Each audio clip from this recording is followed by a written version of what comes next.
sex boosts self-esteem, and people that feel good about themselves have greater emotional health.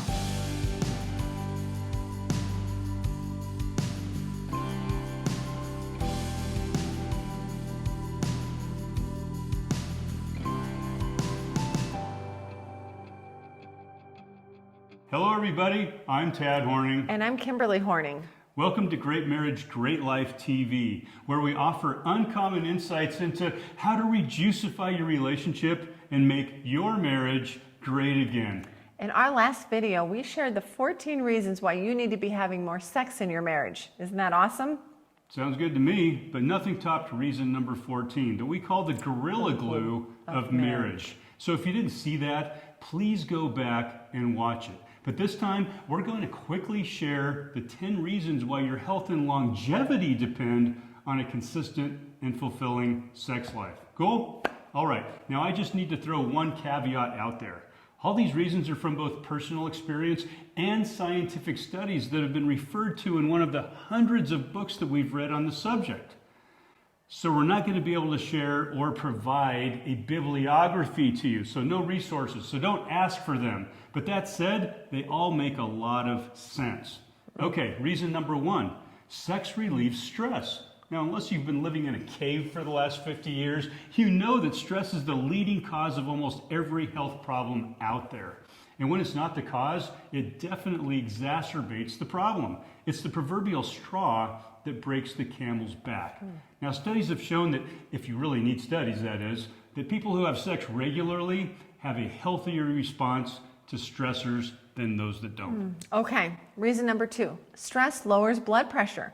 We read somewhere once that those who have frequent intercourse have lower diastolic blood pressure than those that don't. We don't know any more than that, but it seems plausible to us since it's a proven stress reducer. Okay. Reason number 3 is that sex burns calories. How great is that? It depends on how vigorous you are, how focused you are, and of course, how long you go. Does that make sense? Okay, reason number 4 is that sex improves cardiovascular health. I remember reading that having sex twice or more per week reduces the risk of fatal heart attacks in men by 50%. More sex for you. Okay, reason number 5 is that sex boosts self-esteem, and people that feel good about themselves have greater emotional health. When you have high self-esteem, you're more easily adapt to your environment and you're just more well-adjusted. You get along with people better, including your mate, and getting along with others brings you a peace and joy that enhances your physical well-being and your environment. All right, the next is that sex boosts your immunity. Now you can trust us on this one because having regular sex, it causes you to produce a higher level of immunoglobulin. An immunoglobulin is an antibody that's part of your immune system, and it protects you from things like getting a cold, getting the flu, and a whole host of other infections. I'd say that's pretty cool. Okay, reason number 7 is that sex is a great remedy for pain, at least good sex. That's right, and I can testify to that. The chemicals oxytocin, dopamine, and endorphins are released when you're having an orgasm, and these feel-good chemicals can suppress pain, diminish headaches, and even reduce the symptoms of PMS. The funny thing about this is that we ladies have used headaches and PMS as a reason to not have sex since the beginning of time. But the evidence shows that the very thing we have been avoiding may be the cure for our reasons for avoiding it. Something to think about. Interesting. Okay, guys and gals, this is the big one. Reason number 8 is that sex reduces the incidence of prostate cancer in men. You know the prostate makes semen, right? Well, what do you think happens if you have an organ that is manufacturing something in your body, but the substance it makes never gets released? Malfunction, maybe? Possible toxicity? Now, I don't think this has been scientifically proven yet, but the correlation makes a lot of sense.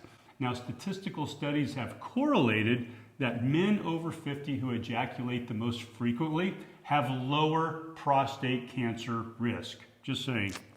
By the same token, I'll bet you that with the time, medical science will also discover that the onset of a lot of the symptoms of old age, you know, that women experience as they get older, are delayed or mitigated by frequent orgasms and the presence of semen in their body. That makes sense to me. Women's makes intuition sense to me, here. and I like it. Okay, Reason number 9 that sex is good for your health is that, at least for women, it strengthens your pelvic floor. You know, the muscles that you squeeze when you're going to the bathroom or otherwise. These muscles often get weak over time, which can make sitting in church for a long time or even sneezing a very awkward situation. When you're actively engaged in sex and keeping yourself fit for sex, these muscles get worked out, consequently stay stronger. Does that make sense? Does to me. Okay, folks, here's reason number 10. Why your health and longevity depends on having sex and having it into your golden years. Remember those feel-good chemicals that we talked about in reason number 7? The primary chemical is oxytocin, which makes you feel bonded to your mate. But that's not all. It also promotes restful sleep, because when you feel like all is well between you and your mate, sleep comes much easier. And we all know how important sleep is, right? That's when our body is healing from the stresses and the abuses of the day. So hey, it's not so bad to have sex and then roll over and go to sleep. Just don't do it without looking into each other's eyes and saying, thank you, I love you, and I can't wait until next time. And one more thing. It's been said that married people live longer. I think that more accurately, happily married people live longer. And love, romance, and the sex you have as a result of it are an integral part of having a lifelong love affair.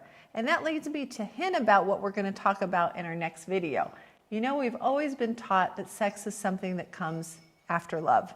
What I mean is the idea that love is the precursor to sex. Well, in the context of marriage, nothing could be further from the truth. Tune in next week to find out why. That's right. We're going to reveal to you why most couples are completely upside down and backwards in how they deal with their relationship problems, especially sex. Now, if you like this video, please subscribe to our channel below, give us a thumbs up, and share it with a friend that you think would benefit. Until then, live fully, love without limit, and be the person who already has the marriage of their dreams. See you next time. See you next time.